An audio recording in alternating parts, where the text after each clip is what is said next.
sound working? We are ready to go.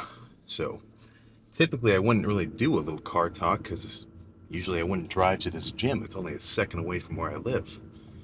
But I gotta go on a little bit of an errand after the gym, after this ideally magnificent chest and side delta day. So, not just chest and shoulders. I was talking about this last chest day. I think I've kind of been doing a little bit of a unnecessarily large lift by doing chest and shoulders together. Not that it's like an insane combination, but really, let's think about this. So today, the last couple of days, I've been doing chest and shoulders. Shoulders being side delts and rear delts. And tomorrow, I only do back. Just back. So that means that today, I'm going to go into the gym and do 24 total working sets. Because I'm going to do 8 for chest, 8 for side delts, and then 8 for rear delts.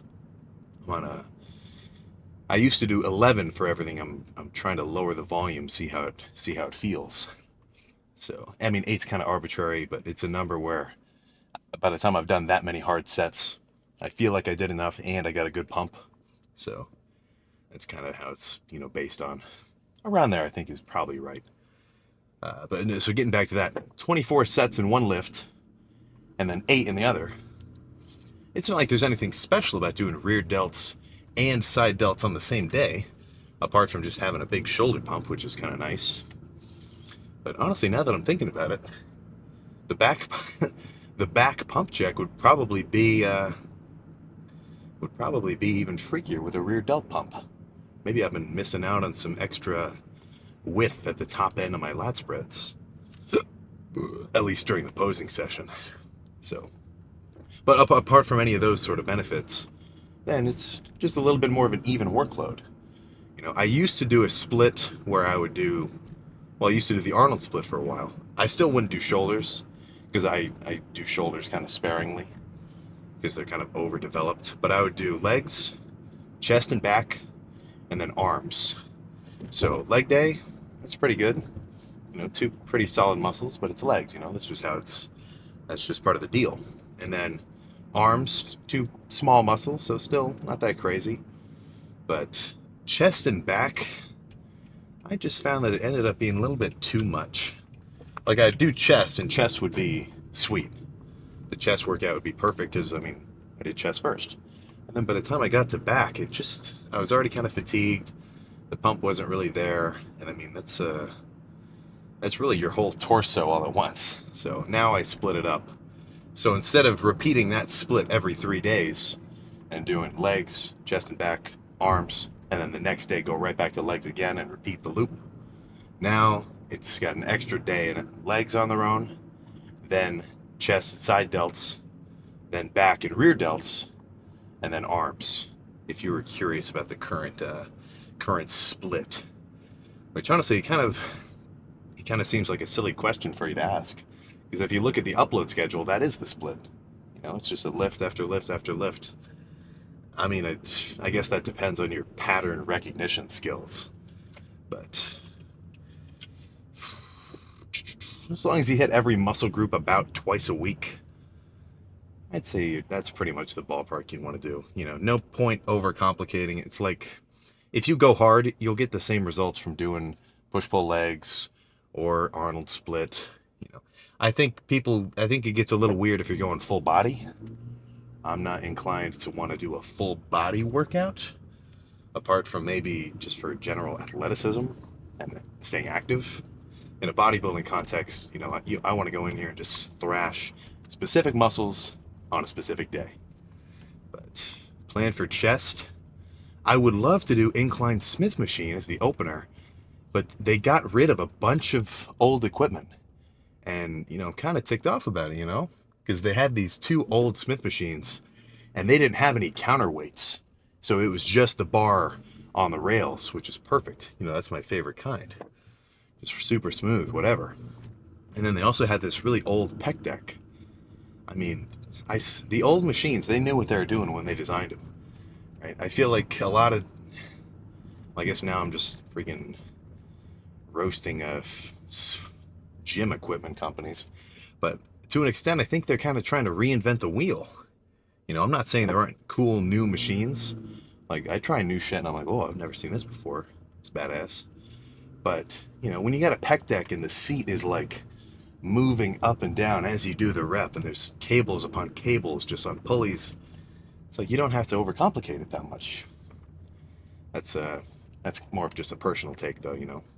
And sometimes those machines feel good, so it's kind of just a piece of equipment to equipment basis on that note. On that freaking note. So I'm kind of just driving in circles before I actually get to the gym. Because before I got in the car, I just slammed the pre. I did 2 scoops of the strawberry kiwi bloodshot, and then 1 scoop. Yeah, I mix up the name. And then 1 scoop of the bubblegum hostility. Honestly, not that bad. Not that, I mean, you gotta think, both of them are like kind of a sweet fruit flavor. It's not like they're on complete opposite spectrums of taste. Just a little bit, it was just kind of hard to pinpoint exactly which one was tasting like what, you know. But again, I say this every time, I'm not really into just in general, the flavors, whatever. That's just for your own enjoyment. I'm really here for this citrulline. What? I just drew a huge blank on pre-workout ingredients. You get the gist. You get what I'm trying to say here. So I'm gonna go in there and do my little. So I'll just explain it. I'm not gonna actually record it, just because it's kind of a long process. But pre-chest for warming up my shoulders, I'll always sit on just a cable stack. You know, do some rotator cuff activations, push downs to make sure my elbows are a little bit warm, do some forearm wrist curls like that to get my forearms warmed up to hold on to whatever weight I'm about to move. Do a little bit of rowing actions just to kind of warm up my my lats, my upper back. You know, if you're a power lifter, I'm sure you love hearing that shit.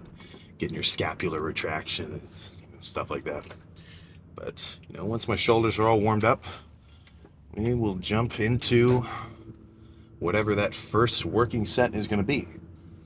I have a pretty strong prediction, but depending on how packed the gym is, it may change. So I guess let's just find out in a second. After a proper shoulder warm-up, I did a plate for a few, 2 for a few, 3 for a few. I tried 3 plates and 2 10s, so that's 355. That felt a little too heavy. So I think 335 will be a good starter weight. 3 plates isn't supposed to feel this heavy, man. This cut is hitting me.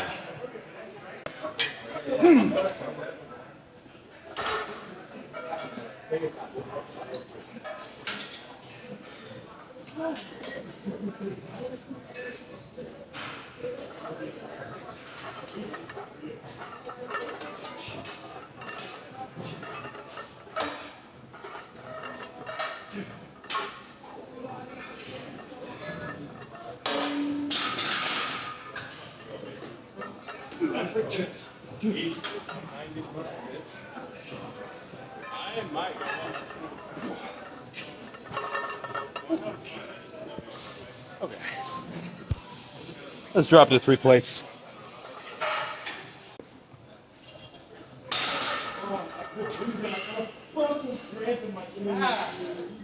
Damn it! Dude, I know, I cramped in my calf. Why? I could hit that. I swear to God. One more time, but I was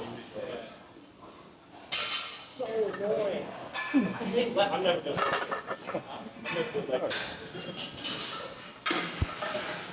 Let's do one more with 3.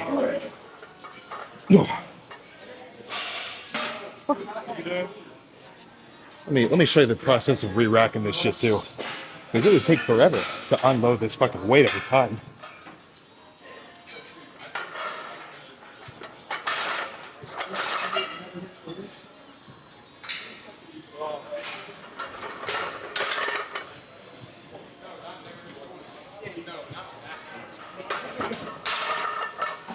Perfect.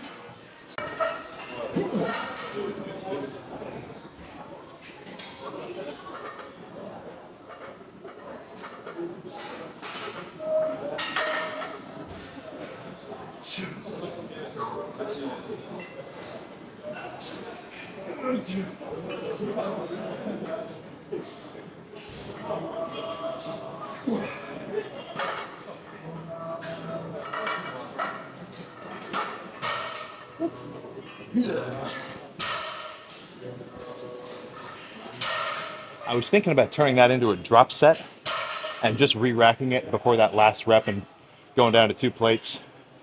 But honestly, I kind of think the drop sets are sort of fluff work. You know, maybe at the end of the workout, I'd be more prone to do some just to really finish off the pump. But I'm kind of inclined to think that straight sets are probably the way to go, at least for most of your work. Let's go on, play. All right, I think just a normal set of pec flies should suffice right now.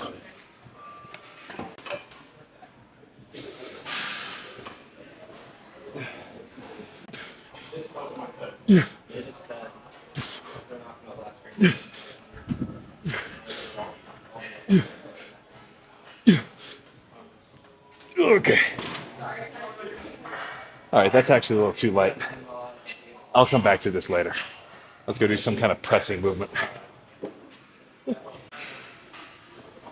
I was kind of talking smack on this chest press last time I used it, but I just did a feeler rep, and the squeeze was sweet. Maybe I just had the arms at the wrong depth or the seat wrong, but I think just a straight set with not the stack, but close to it, should be perfect. Should be pretty much perfect.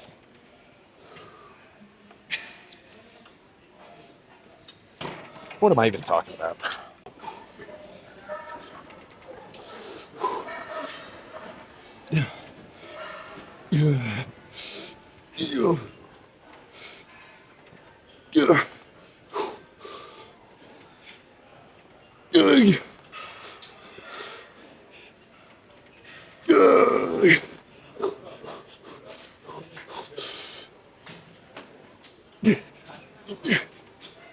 Okay. Let's go a little lighter. Do 2 more.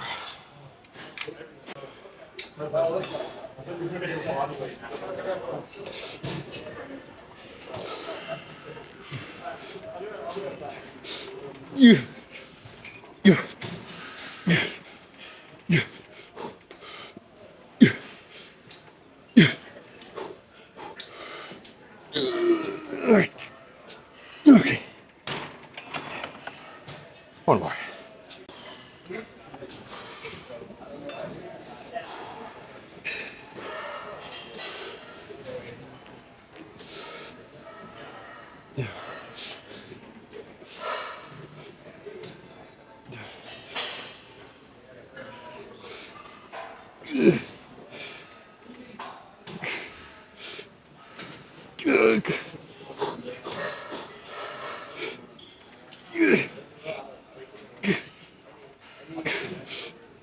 Okay. All right. Let's just do 1 set of cable presses and then chest is done. So last set, luckily was able to get a hold of 2 cables at once. This is like a fucking eclipse in terms of its rarity. But by the end, I mean, by now I'm not really going for weight. I'm really just trying to squeeze, get a full pump, and then we can go check it out. Just by feeling, I know it's going to be pretty good.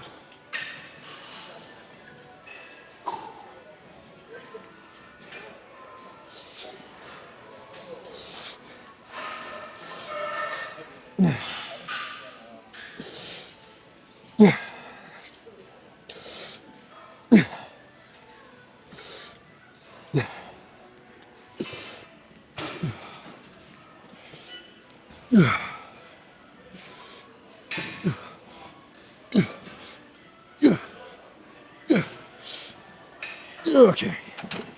All right. Let's go check the pump, man. We're done. Well, we're done with chest. All right, so after only 8 sets of chest total, let's see what kind of pump we got.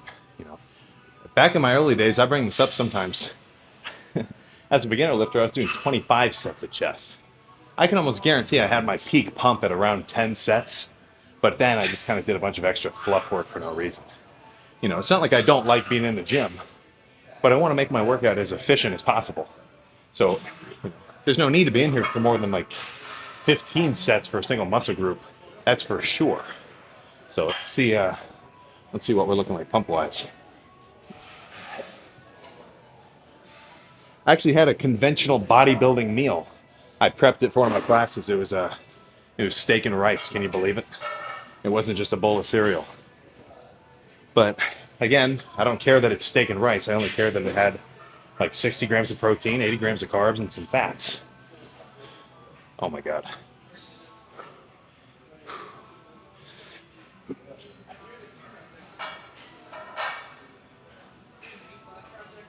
Oh, dude, we're starting to get some fucking ab veins.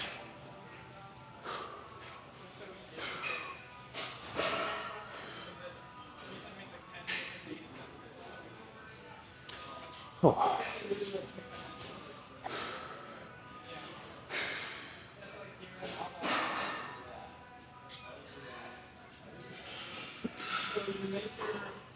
That's a fucking brutal pump, if I've ever had one. And I think you know I have. Let's see, what other poses are there even?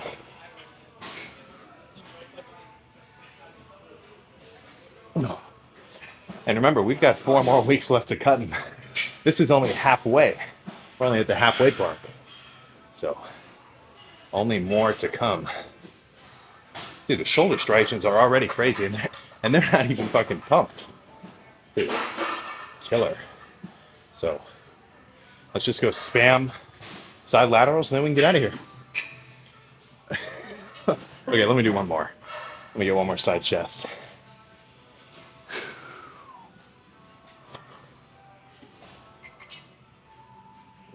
Okay. All right, now, now we can go back to the workout. Shoulders, I am going to simplify to the nth degree. So I'm just going to sit here for all 8 sets, and then we go back and check the pump. So we just saw shoulders unpumped. You know, 8 sets of these machine lateral raises. Side delts should be fucking burning at the end of it. Just, like, honestly, with a good shoulder pump for me, it's almost just uncomfortable to even stand. So I'll just, how about this? I'll show the first set in its entirety, splice a couple clips of the next 6, and then show the last set in its entirety. And then we go check the pump. No real need for commentary in between, you know, just burn, you know, let it burn out. Try not to use your traps too much. That's all I got to say to anybody doing side delts.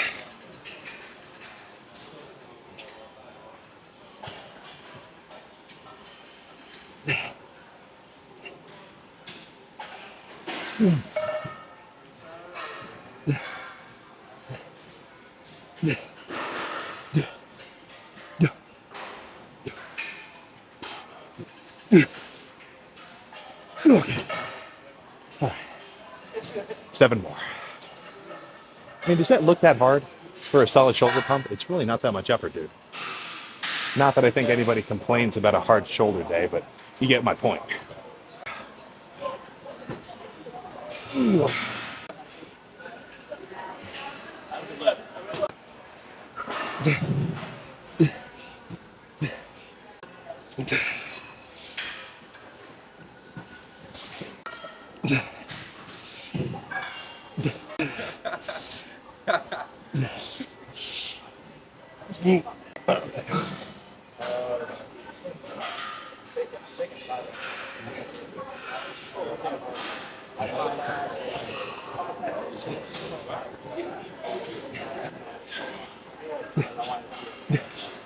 Okay.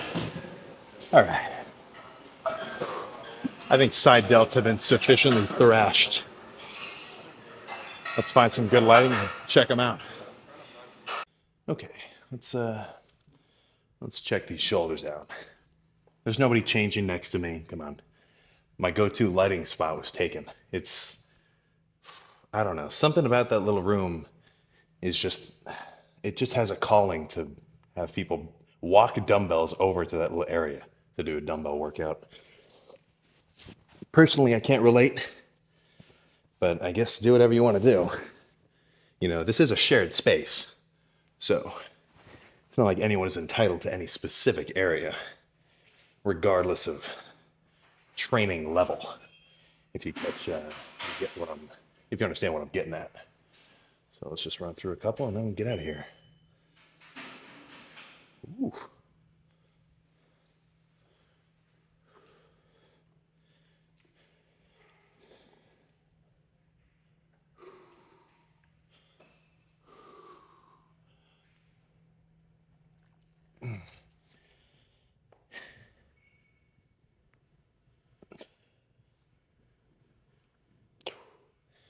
All right, last one. Oh, okay. Let's get in the freaking car, man. We are done. All right. So I'm now back in my civilian attire. I found a sick pair of jeans at Goodwill. Something about either I don't understand if it's like a time period thing, but now when you get jeans and like you get a real baggy pair of jeans, they're huge at the waist, but they taper down so much at the ankles. Like that's not the look I'm going for. You know, I kind of like the carpenter pants. So these ones are gonna last me at least a while, I hope. Honestly, I don't know. Maybe I'm hoping after the next bulk they'll be too tight because they've definitely got some play in them now. But that was a pretty freaking solid chest day, if I tell you what. I'm definitely starting to feel the deficit on that incline bench for sure. 3 plates was feeling kind of heavy. One thing that gets me too, typically when I go into a deficit, is my forearms will tend to get a little bit more tight than usual. You know, and I don't mean just like, well, I guess really I kind of mean right in here, like right in this little brachioradialis. You know, I can't really be bothered to learn all the names of everything apart from the basics. But you know, right in here, this kind of forearm, like if you do a reverse barbell curl, right, the main mover, like right where that kind of ties into my elbow, that'll get a tad bit tender.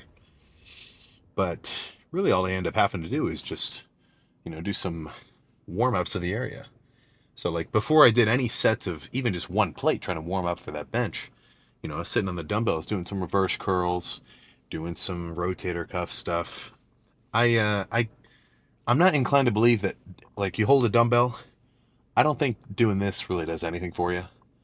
Now this motion here, that I can get behind. That definitely gets your rotator cuff working. So yeah, apart from that warm up, and then feeling a little bit of tenderness in my forearm-ish area, that was a good ass chest day. That machine was good too.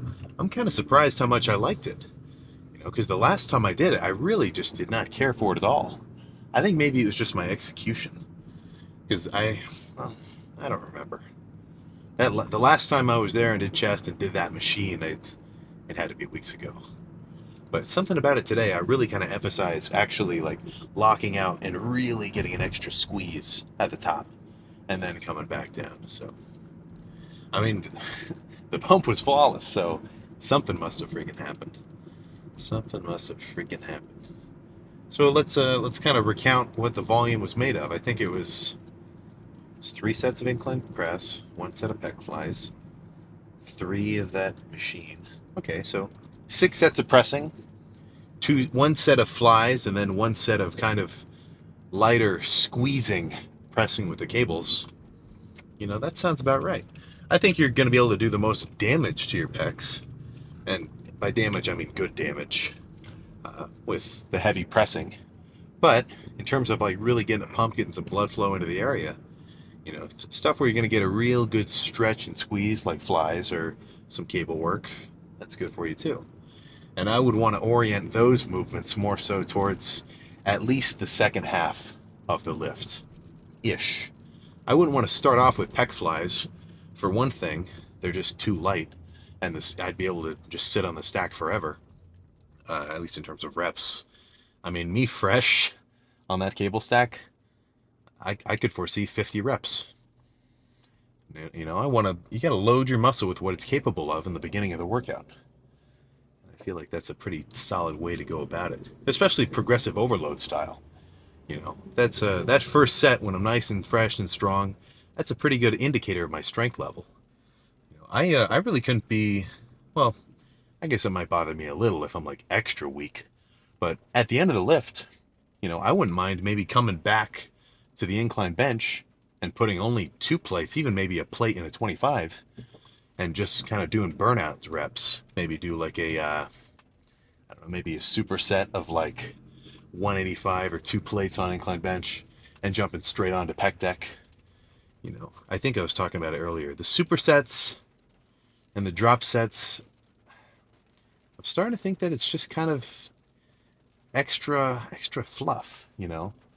Like sort of the way I think of my training is, or really anybody's training is, you should kind of give yourself some constraints to work within and then go as hard as possible within those.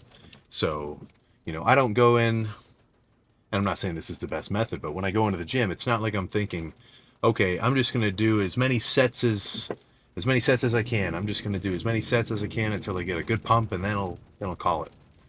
You know, I limit myself. I do the 8 sets, and I kind of have a basic outline of the workout. You know, heavy pressing in the beginning, flies towards the end, burnouts, stuff like that. You know, I limit myself to only those 8 sets, so I got to make sure that each of those sets, right, I'm pushing it to the limit, or at least as close as I can muster. You know, if yeah, I couldn't really imagine going in and doing like a workout where I just didn't push myself on the sets, because I feel like I'd just be wasting my time. You know, I'm in there with a purpose, at least during the actual workout. You know, when I'm done with the lift and I'm, you know, let's say I bring a shake too.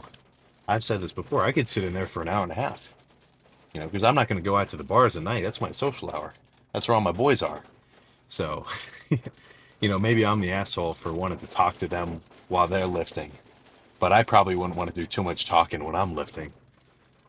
But in between sets, nothing wrong with a little chatting.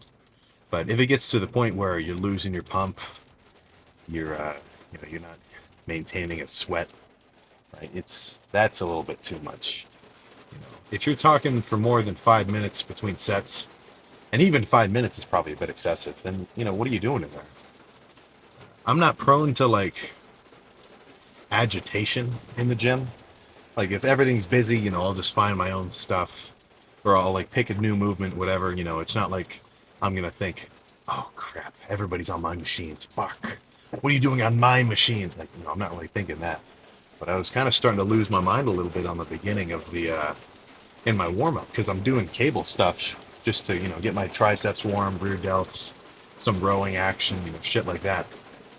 And fuck, these guys were sitting on the cables, just standing there for, like, I was probably waiting for 10-ish minutes, and I saw one dude just standing in front of the cable for 10 minutes.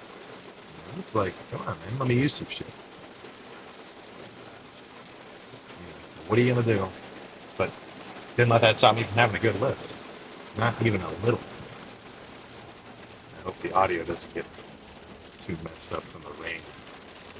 Plan now is to, oh, fuck man, just go back to the crib, eat some food. A little bit of traffic now. Let's just pull up the macros and see what we're at. So it's 5:30. I've had 130 grams of protein, 65 grams of fat. I kind of overshot that. 192 grams of carbs. So it looks like I've got mainly protein left, 120 grams worth. I'm sure when I get home, I'll just probably make a big omelet or something like that. You know, I'm not going to want to just drink a protein shake, because that's not going to be filling, you know. My whole deal with food, just in general, if I were to like condense my approach to it, is, you know, I care about the macros. Macros are what are going to translate to actual tangible results. If I sit here and eat 5,000 calories of, you know, chicken and rice, guess what? I'm still going to get fat. Well, I'm still going to gain weight. And if I sit here and eat 1,500 calories worth of sweets, I'm still going to lose weight. You know, because it's all about just thermodynamics and how much energy that food has to offer you. You know, I'm not saying that fucking donuts are a 1-to-1 equivalent to rice, but in terms of gaining and losing weight, it's all about the calories. But there is definitely a second level of complexity to that when it comes to how filling this food is. Because if I were to go home, I mean, I could just make a 600 calorie shake, like, you know, 4 Reese's cups, 4 scoops of protein, and you know, maybe some of that cluster dextrin. Blend that up. I mean, that could be like 1,000 calorie shake, and it would maybe make me feel full for like an hour. Right? So I want to eat foods like fucking actual proteins. Like I've got nothing against protein powder. I love it, but it's not very filling. You know, it's just a way to get protein in an easier way. So when I'm bulking and I'm eating a ton of food, tons of carbs and fats, then I'd be more prone to eat protein shakes throughout the day. But now that I'm trying to make sure that everything I eat makes me as full as possible, then I mean, I'll have a protein shake post workout. That's it. Or maybe if I'm like in a pinch and I can't prep some food. Like, I think I said this earlier. I actually felt kind of like a real bodybuilder because when I went to class today, I packed some steak and then a pack of Ben's instant rice. It was cheddar broccoli. Honestly, I really should get some. You can get like, I don't know what it is. It's like basically mashed potatoes. Well, it's like imitation mashed potatoes, but it's made with like cauliflower. So it's like a whole little like bowl, like a cup worth of mashed potatoes, quote unquote. But it's only like maybe 10 grams of carbs. Something like that paired with the protein, like steaks or chicken, that would be pretty good. Or fish. I've got some cod sitting in the fridge. It's good until like a week from now, so I'll make sure I cook that. Maybe I'll do that tonight. Maybe I'll freaking do that tonight. Cardio in the morning. I've got a solid 30 minutes planned. Seated bike as always. I really just can't relate to you guys when you talk smack on the cardio. And even just anybody. Cardio is just a good move. It's an objectively good thing for you to do. So if you were potentially, I'm not gonna say you should, even though you should. If you were to potentially implement it into your routine, I think you'd have nothing but benefits. Like, sure, it's got a time cost, but let's say the quickest method possible, you have a little seated bike at the kitchen at home, like I do, which, I mean, Facebook Marketplace, $50, just a half hour in the morning, right? But Sam, I don't have a half hour. All right, man, shit. I don't really believe you, but whatever. Hey, everybody's got a half hour. Come on. And it's probably good for you to wake up early anyway. Of course, I say that, but then, I wake up at like 9. It depends on what I have to do that day. So, I gotta get back home, try not to crash in the rain. I need some new fucking tires. My tires are getting kind of bald. They've got a little bit of tread left, but yeah, that's what I gotta do this weekend. I gotta get my fucking tires replaced. And other than that, man, same old, schoolwork. Actually, that's really all I'm dealing with right now. Some schoolwork. I just implemented my classic study habit of finishing a project the night before it was due. This is giving me a flashback to an earlier video. I'm not saying it's the best method, but if you wait until the last minute, then it only takes a minute. And that is terrible advice. Don't listen to that. All right, I'm gonna focus on driving, and I had a good lift. I did my cardio. In an ideal world, all of you guys can say that exact same thing. So I will see you next time.